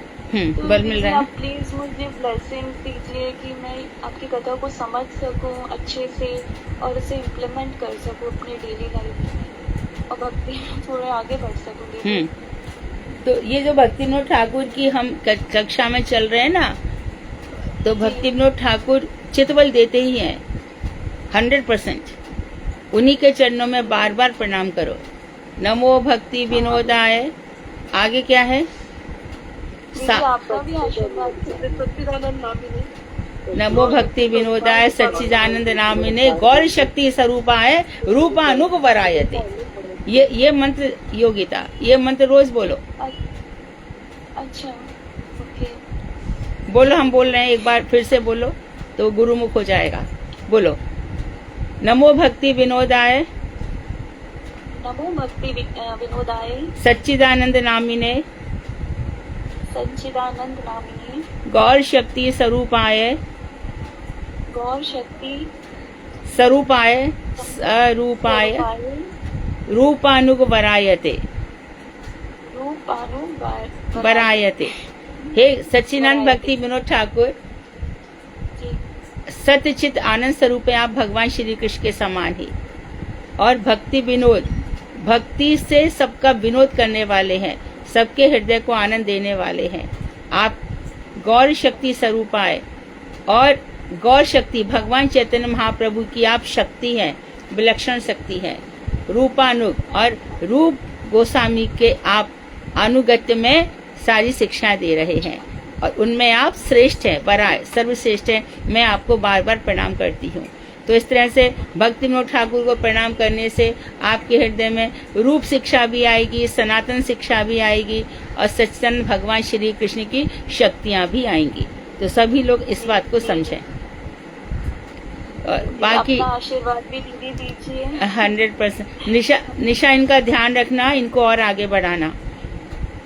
हाँ, निशा दीदी तो बहुत बढ़ाती है। हाँ, थैंक यू दीदी, थैंक यू। ठीक है। हरे कृष्णा। हरे कृष्णा। हाँ दीदी, हाँ।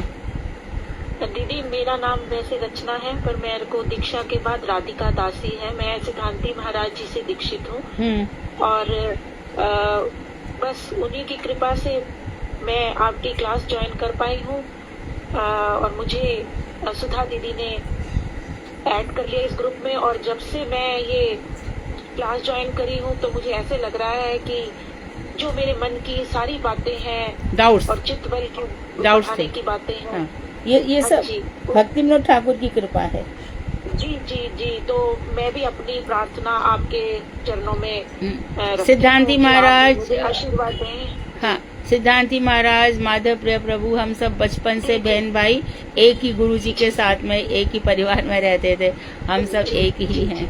हाँ जी शायद मेरा इसीलिए आपके साथ भी संपर्क हो गया, जिसके हाँ। लिए मैं अपने आप को सौभाग्य मानती हूँ। हाँ। और आपके चरणों में बहुत बहुत नमन। और अभी जो भक्ति विनोद ठाकुर जी का भी आपने मंत्र बोला, जो हाँ, प्रणाम बोला, मंत्र, वो मैंने भी प्रणाम मैंने मंत्र, भी मन में बोल लिया और मैं रोज ही बोलूंगी बहुत इसके सुंदर। साथ आपके चरणों में हाँ, दंडवत प्रणाम। बहुत सुंदर। तो सब हम सब पर भगवान श्रीमन नित्यानंद ठाकुर हम सब पर कृपा करें। श्रीमन महाप्रभु की कृपा हम सबको प्राप्त हो। दीदी, ये रचना दीदी वही दीदी है जिन्होंने फेसबुक के थ्रू कांटेक्ट किया था आपको कि मुझे ग्रुप में ऐड कर लीजिए। अच्छा, हाँ हाँ ये हाँ, वही है रचना दीदी। ठीक ये है वही ठीक है। हाँ, राधिका ने पढ़ा था, राइट। हाँ, ठीक है। जी जी। ये ग्रंथ बहुत सुंदर है, हमारे गुरु जी का फेवरेट ग्रंथ है और भक्तिविनोद ठाकुर का तो है ही। इसके बाद मेरे गुरुदेव जब अपने गुरुजी के पास गए थे, भक्ति प्रज्ञान केशव गोसाई महाराज के पास, तो उन्होंने सबसे पहले मेरे गुरुजी को पुस्तक दी थी हरिनाम चिंतामणि और दूसरी दी थी जयवधर्म। तो गुरुजी ने इन पुस्तकों को कई बार पढ़ा। जयवधर्म तो गुरुदेव खुद कह रहे थे मैंने 64 बार पढ़ी। तो इसका कहने का मतलब ये है कि जब गुरु वर्ग इतनी बार पढ़ते हैं तो हमें भी पढ़ना चाहिए। और इसमें तो भजन की पद्धति सिखाई है। जैसे से हम डूबते चले जाएंगे हमारा भजन और ज्यादा दृढ़ होता चला जाएगा, ये निश्चित है। हरे कृष्णा। चैतन्य भागवत। गीता दीदी। हरे कृष्णा दीदी, दंडवत प्रणाम। हाँ, हरे कृष्णा। ओम अज्ञानतिमिरान्धस्य ज्ञानाञ्जनशलाकया चक्षुरुन्मीलितं येन तस्मै श्रीगुरुवे नमः। सर्वप्रथम मैं अपने दीक्षा गुरु पूज्यपाद भक्ति वेदांत सिद्धांति महाराज जी की अभय चरण कमलों में अनंत कोटि दंडवत प्रणाम करती हूँ। उनसे अहेतु की कृपा की वांछा करती हूँ। समस्त गुरु परंपरा की जय। परम गुरुदेव की जय। परम पूजनीय मधु दीदी के चरणों में अनंत कोटि दंडवत प्रणाम करती हूँ। आप सभी वैष्णवियों के चरणों में भी मेरा यथायोग्य दंडवत प्रणाम स्वीकार हो। श्री श्री व्यासावतार श्रीमद वृंदावन दास ठाकुर की जय। श्री श्री चैतन्य भागवत ग्रंथ की जय।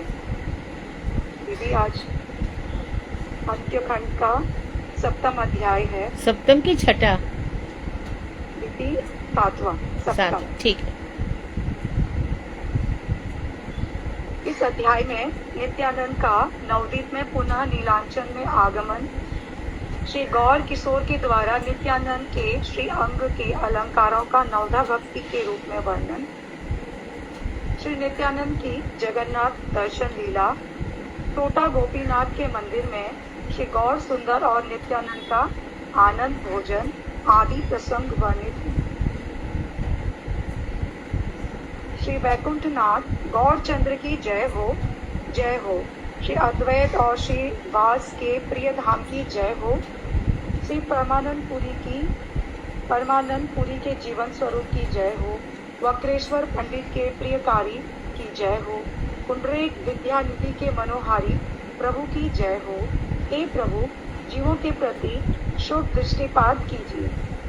नित्यानंद नवदीपपुर में प्रेम भक्ति के आनंद सागर में विहार कर रहे थे। कृष्ण संबंधी नित्य गीत ही सबका भजन बन चुका था। गोकुल नगरी में गोप शिशुओं के साथ मिलकर प्रत्येक घर में जैसी कीड़ा की थी, उसी प्रकार गोकुल के आनंद का प्रकाशन करते हुए नित्यानंद कीर्तन कर रहे थे। भगवान नित्यानंद को गौर सुंदर के दर्शन हेतु इच्छा हुई। आई से विदा ग्रहण करके नित्यानंद प्रभु ने चैतन्य की इच्छा से नीलांचल की ओर नीलाचल की ओर प्रस्थान किया। प्रभु श्री कृष्ण चैतन्य कहकर हुंकार कर रहे थे। वहां जाकर प्रभु ने एक पुष्प के उद्यान में नीचे अवस्थान किया। श्री चैतन्य के अतिरिक्त उनकी इच्छा को कौन समझ सकता है। जहाँ नित्यानंद ध्यान के आनंद में विराजित थे, वहीं गौरचंद्र ने नित्यानंद के समीप आगमन किया। प्रभु आकर ध्यान मग्न नित्यानंद को देखकर उनकी बहुत सी प्रदक्षिणा करने लगे। गौरचंद्र ने कहा, नित्यानंद, यदि मदिरा और यवनी भी ग्रहण करते हैं मदिरा तो भी और ब्रह्मा- क्या ग्रहण करते हैं? यवनी यवनी। जी, मदिरा और यवनी भी ग्रहण करते हैं तो भी वे ब्रह्मा के वंदनीय हैं। गौर सुंदर को आए हुए जानकर नित्यानंद उसी क्षण खड़े हो गए और चंद्र का मुख देखकर नित्यानंद को जो आनंद हुआ उसका वर्णन नहीं किया जा सकता। दोनों का प्रदक्षिण करने लगे, दोनों को दंडवत निवेदन करने लगे, तो क्षण में गले लगकर आनंद प्रदान करने लगे। पूर्व में जैसी प्रीति श्री राम लक्ष्मण के मध्य सुनी थी, वैसी ही अद्भुत प्रीति दिखाई दे रही थी। फिर कुछ क्षणों में प्रभु गौर हरि हाथ जोड़कर नित्यानंद प्रभु की स्तुति करने लगे। नाम रूप से आप मूर्तिमंत नित्यानंद हैं, आप अनंत ईश्वर एवं श्री वैष्णव धाम हैं। श्री गुरुदेव कर्म फल के कारण नीच योनियों में बसने वाले शिष्यों का कलंक विदूरित करते हैं, उसे पतित अधम एवं नीच जाति से मैं रखकर स्वयं पवित्र एवं उत्तम श्रेष्ठ जाति वाले बनकर बैठे नहीं रहते। श्री नित्यानंद प्रभु आत्मज्ञान प्रदान पूर्वक उच्च नीच के भेद एवं पाप पुण्य से मुक्त करते हैं। प्रभु ने कहा, आपके श्री अंग में विराजित अलंकार समूह नवधा भक्ति के अतिरिक्त और कुछ नहीं है। श्रवण, कीर्तन, स्मरण एवं नमस्कार आदि ही सर्वकाल आपके अलंकार हैं। शंकर के द्वारा नाग विभूषण धारण करने का कारण सभी लोग समझ नहीं पाते हैं। नाग के छल से सर्व क्षण अनंत को ध्यान करते हैं। बिना समझे बार बार ध्यान दो, शंकर भगवान जो नाग पहने हुए हैं उसको नाग के छल से वो उनका सर्वक्षण ध्यान करते हैं। तो भगवान ने नाग क्यों पहना है उसको अच्छा एम्फेसिस करके बताओ। बिना समझे जो वह सब लोग आधार चरित्रवान शंकर जी की निंदा करते हैं, उन सबके कार्यों में बाधाएं उत्पन्न होती हैं। मैं तो काय मनो वाक्य से आपके श्री अंग में कभी भी भक्ति रस के अतिरिक्त और कुछ नहीं देखता हूँ। मैं शंकर जी के हृदय में भक्ति रस के अतिरिक्त और कुछ नहीं देखता हूँ। तो कोई लोग कहते हैं कि उन्होंने सर्प पहना है, लेकिन उन्हें सर्प क्यों पहना है? ये दिखाने के लिए कि वो हर समय उनका स्मरण करते हैं। अच्छा, जो नीचे पाताल में भगवान अनंत देव के रूप में है और शंकर जी के आराध्य संकर्षण देव हैं, तो इस बात को बहुत अच्छे से समझाया, अच्छा पॉइंट बताया वृंदावन दास ठाकुर ने कि उन्हें जो नाग पहना है अपने प्रभु की स्मृति में पहन रखा है। लोग इस बात को समझते नहीं है। तो काय मनोवाक्य उनका तीनों से क्या हो जाता है? आराधना होती है तीनों। उनके इस लाइन को फिर से बोलो ललिता। जी दीदी, मैं तो काय मनोवाक्य से आपके श्री अंग में कभी भी भक्ति रस के अतिरिक्त और कुछ नहीं देखता हूँ। हाँ, आप तीनों से, अपने शरीर से, मन से, वाणी से, मैं यही देखता हूँ कि बस भक्ति से ही आप ओतप्रोत हैं। आपने वृंदावन सुख स्वरूप नंद गोष्ठी के रस में कौतुक के साथ इन सब अलंकारों को धारण किया है। नित्यानंद और चैतन्य जब परस्पर मिलते हैं तब वहाँ और कोई नहीं रहता है। न जाने आनंद विग्रह स्वरूप दोनों प्रभु क्या करते हैं। चैतन्य की इच्छा से उस समय और कोई नहीं रहता है। प्रभु जैसे स्वयं को प्रकाशित नहीं करते हैं, उसी प्रकार नित्यानंद तत्व को भी छुपा कर रखते हैं। वेद शास्त्र में ब्रह्मा, शिव आदि सभी यही कहते हैं, बिना समझे, बिना जाने सभी केवल महिमा कीर्तन करते रहते हैं। लक्ष्मी भी यही कहती हैं, दूसरों का तो कहना ही क्या। सभी मानते हैं कि प्रभु मुझसे अधिक प्रीति और किसी से नहीं करते। मुझे ही सारे गोपनीय बातें बताते हैं कि मुनियों का धर्म अपनाकर सभी उपायों से कृष्ण भजन करना। अतिशय कृपा पात्र को ही गोकुल भाव मिलता है। इस भक्ति की आकांक्षा प्रभु श्री उद्धव राय भी किया करते हैं। जो वैष्णव इस प्रकार से विचार करते हैं, उन्हें श्री गौरचंद्र सर्वत्र स्वीकार करते हैं। ईश्वर की इच्छा से एक दूसरे की परीक्षा लेते रहते हैं। कभी कभी परस्पर के बीच आनंद कलह भी होती थी, इसमें जो एक ईश्वर का पक्ष लेकर अन्य ईश्वर की निंदा करता है वह दुर्भाग्यशाली है। इसलिए 2-4 दिन पहले भी बताया था, एक का पक्ष लेकर के शंकर जी ऐसे हैं, नहीं नित्यानंद ठाकुर ऐसे, ऐसा भी नहीं करना है, या एक वैष्णव ऐसा है दूसरा ऐसा है, ऐसा कभी नहीं करना है। बहुत बहुत जन्मों तक नरक में रहना पड़ता है। इसलिए कंपैरिजन हमारा काम नहीं है, बिल्कुल हमारा काम नहीं है। सबकी करता धरता सब कुछ नित्यानंद ठाकुर है। उंगली और चरण जैसे संपूर्ण शरीर से भिन्न नहीं है, उसी प्रकार सभी भक्त ईश्वर से अभिन्न हैं। फिर भी सभी वैष्णव यही कहते हैं कि श्री कृष्ण चैतन्य सर्वथा सबके ईश्वर हैं। वे प्रभु नियंता पालक तत्व स्वरूप हैं। नित्यानंद स्वरूप परम हर्ष और आनंद के साथ जगन्नाथ दर्शन के लिए चल पड़े। नित्यानंद और चैतन्य का परस्पर जो दर्शन हुआ, उसके श्रवण से सभी बंधनों से मुक्ति मिल जाती है। जगन्नाथ को देखते ही नित्यानंद राय आनंद में विह्वल होकर लोटपोट होने लगे। पत्थर के ऊपर प्रभु पछाड़ खाने लगे। 100 व्यक्ति प्रभु को पकड़ते हुए भी पकड़ नहीं पा रहे थे। जगन्नाथ, बलराम, सुभद्रा और सुदर्शन को देखकर नित्यानंद क्रंदन करने लगे। जगन्नाथ के जितने भी दास थे, नित्यानंद को देखकर उन सब में अतिशय परम उल्लास का प्रादुर्भाव हुआ। जो उन्हें पहचानता नहीं था, वह दूसरों से पूछ रहा था। सभी कह रहे थे, यह कृष्ण चैतन्य के भाई हैं। नित्यानंद स्वरूप ने भी सबको गोद में लेकर सबका अंग नेत्र जल से सिंचित कर दिया। फिर जगन्नाथ के दर्शन करके प्रभु गदाधर को देखने के लिए चल पड़े। नित्यानंद और गदाधर के बीच हृदय की जो प्रीति वर्तमान थी, उसे वर्णन करने की शक्ति केवल ईश्वर में है। गदाधर के भवन में परम मोहन गोपीनाथ साक्षात नंद कुमार की भांति विराजमान है। स्वयं श्री चैतन्य ने उन्हें गोद में धारण किया है। अतिशय पाखंडी भी उस विग्रह को देखकर अपने आप को भूल जाते हैं। श्री मुरलीधर के मुख और अंगों की भंगिमा को देखकर नित्यानंद प्रेम में आनंदाश्रुओं की कोई सीमा नहीं रही।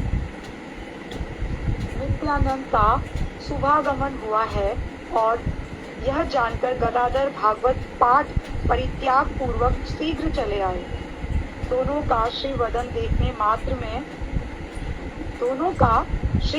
देखने मात्र से आलिंगनाबद्ध होकर क्रंदन करने लगे। दोनों परस्पर एक दूसरे की महिमाओं का कीर्तन करने लगे। दोनों ने कहा, आज नेत्र निर्मल हुए हैं। दोनों ने कहा, आज जीवन सफल हुआ है। दोनों प्रभुओं के शरीर में बाहरी सुध बुध नहीं रही। दोनों प्रभु भक्ति आनंद के सागर में बह रहे थे।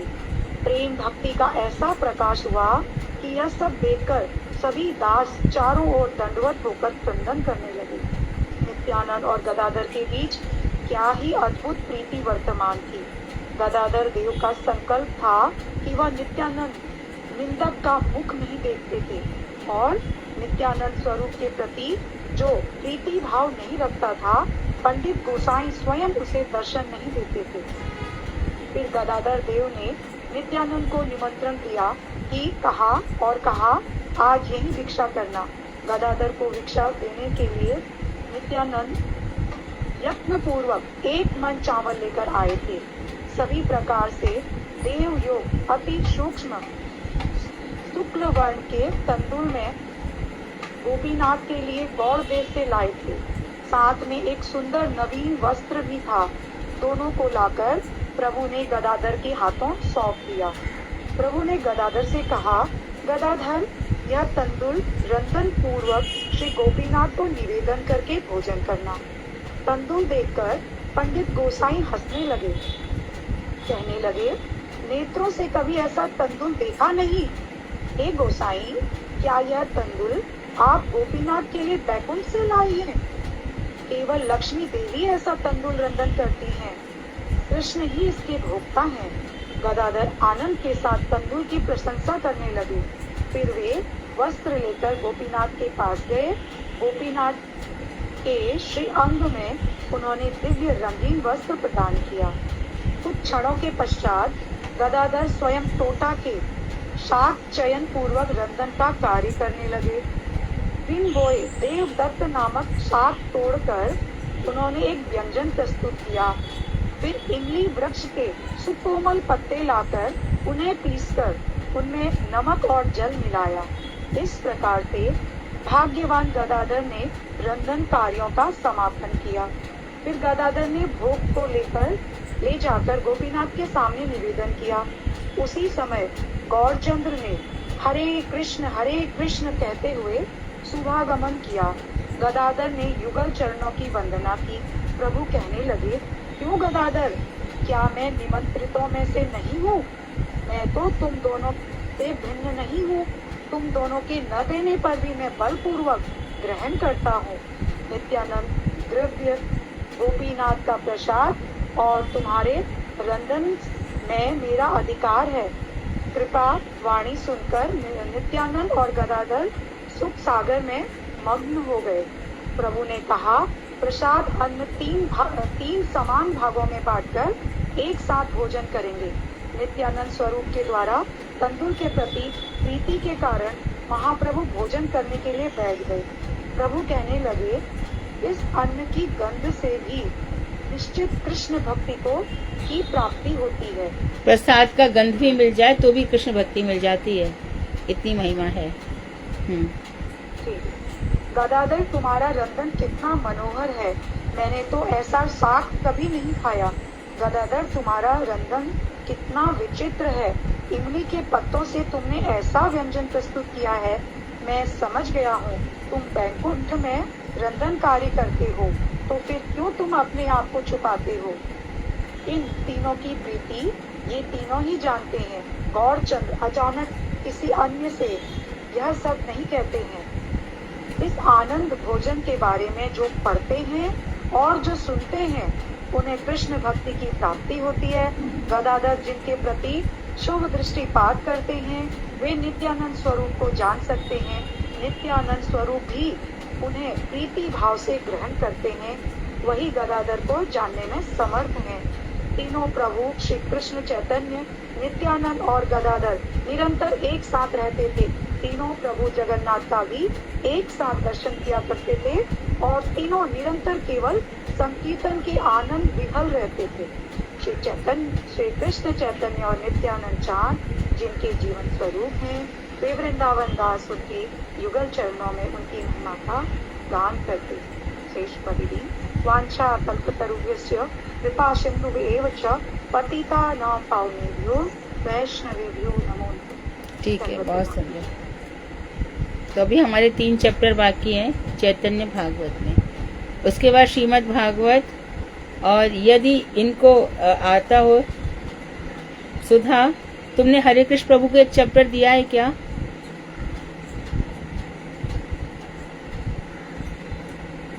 दिया है। हरे कृष्ण दीदी दंडवत प्रणाम। हरे कृष्ण प्रभु को दिया है, ठीक है। हाँ, और यदि इन लोगों को आता हो, जे निशा योगिता यदि भागवत जानती हैं, अथवा ये उनका नाम क्या है, रचना, तो इन लोगों को भी आगे बढ़ाओ। सारे बच्चे भागवत पढ़ें। इनको बताओ, एक पहले अध्याय से 12 अध्याय तक हमारे मठ से श्रीमद् भागवत निकला है, वो सबको पढ़नी है। गुरुदेव ने दिन रात उसमें काम किया है, सबको पढ़ना होगा। वही जीवन भर पढ़नी है, 1 या 2 बार नहीं, बार बार पढ़नी है। तो सबको चांस दो, ठीक है। कीर्तन विनीता साधना दीदी को भी तो सबसे पहले लीला की कथा करती है ना, उनको गाइड करने सबसे पहले लीला। हाँ, चैतन्य भागवत के बाद ही ना सप्तप्रहरिया। जी हाँ जी हाँ जी, हाँ ठीक है। तो सोम मंगल बुध गुरुवार को साधना पढ़ सकती हैं। हरे कृष्णा दीदी, इसमें जो छोटा गोपी मार्जिन ये तो हमारी वो पूरी की होगी ना दीदी? हाँ हाँ ये तो जैसे उंगली की वही चटनी, हाँ। वही। ठीक, ठीक है। हरे कृष्णा दीदी, धन्यवाद दीदी। आज रेखा दीदी करेंगी कीर्तन। तुम लोग होली वोली नहीं गा रहे हो, थोड़े ही दिन बचे हैं, कीर्तन दीदी करो। अगर वो होली का सकती तो ठीक है, नहीं तो फिर मैं होली का बोलूंगी। अगर रेखा दीदी बोलती हैं तो ठीक है। रेखा दीदी 6-7 दिन रह गए हैं, होली के गीत गाओ। दीदी आज रेखा दीदी, रेखा फिर होली का दीदी। रेखा गाओ। She is not there in the class.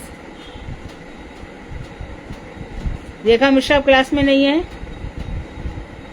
ठीक है विनीता। दीदी अभी तो थी रेखा तो है क्लास में, रेखा मिश्रा का भी बताया। अभी तो थी वो थोड़ी देर पहले रेखा मिश्रा दीदी, शायद लेफ्ट हो गई है। ठीक है तो तुम गाओ। आज बीरज में होली रे रसिया, आज बीरज में होली रे रसिया, होली रे रसिया बरजोरी रे रसिया, होली रे रसिया बरजोरी रे रसिया, आज बीरज में होली रे रसिया, अपने अपने घर से निकली, कोई श्यामल कोई गोरी रे रसिया, कोई श्यामल कोई गोरी रे रसिया, आज बीरज में होली रे रसिया, आज बीरज में होली रे रसिया, कौन गाँव के कुंवर कन्हैया, कौन गाँव राधा गोरी रे रसिया, आज बीरज में होली रे रसिया, आज बीरज में होली रे रसिया, नंद गाँव के कुंवर कन्हैया, बरसाने की राधा गोरी रे रसिया, बरसाने की राधा गोरी रे रसिया, आज बीरज होली रे रसिया, आज बीरज में होली रे रसिया, वरण के कुंवर कन्हैया, कौन वरण राधा गोरी रे रसिया, कौन वरण राधा गोरी रे रसिया, आज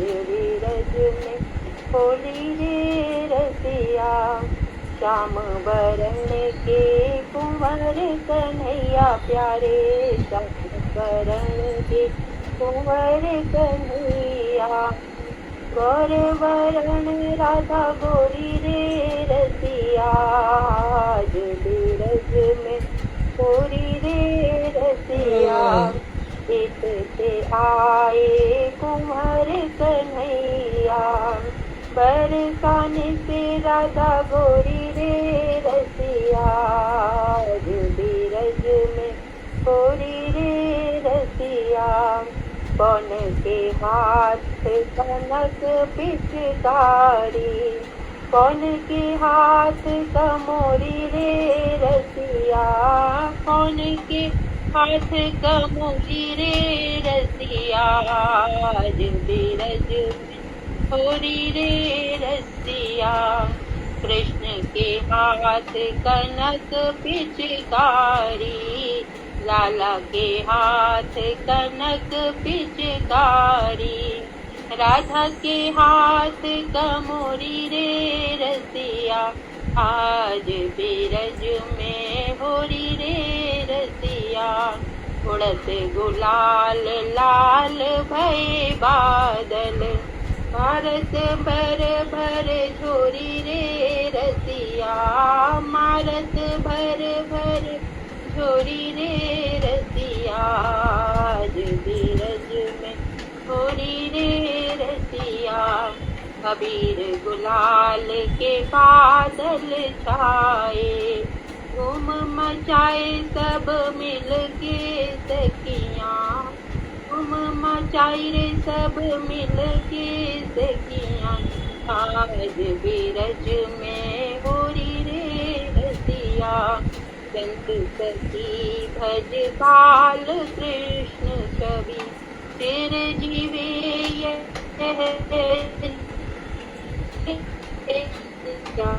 जुग जुग जीवे। विनीता, तुम्हारी आवाज क्रैक हो गई। चंद सखी बज बाल कृष्ण छव, जुग जुग जीवे जय जोड़ी रे रसिया, ऐसा है ना? जी दीदी ठीक है। तेरे जीवे ये जोड़ी रे रसिया, आज बीरज में होरी रे रसिया, आज बीरज में होरी रे रसिया। ठीक है, सच्चे रसिया की जय। हरे तो कृष्ण 5 दिन और जय। है। सुंदर सुंदर होली के बहुत सुंदर गीत हैं। तो जो लोग आना चाहें विनीता को अपना नाम दे दें।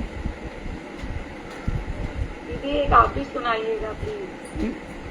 मुझे कोई भी गीत पूरा ही नहीं आता, मैं ऐसे बीच बीच में कुछ भी गा सकती हूँ। दीदी कुछ भी गा देना, लेकिन आपके मुझ को वही अच्छा लगता है, कुछ भी सुनाना दीदी, वो भी गज भाई का। हाँ ठीक है। तो अगले 5 दिन और होली के। अच्छा लगता है। हाँ कई दीदी आप वृंदावन की है ना, जो भी कुछ बोले बड़ी अच्छा लगता है। हाँ, ब्रज भाषा हमारी भाषा है ना। अच्छी लगती है, ऐसा लगती है जैसे आदि हाँ, भाव आ गई। ब्रज भाषा में माधुर्य बहुत है, सही बात है। ठीक है। वांशा कल्पतरुवैश्य कृपा सिंधुभ्येव च पतितानां पावनेभ्यो वैष्णवेभ्यो नमः।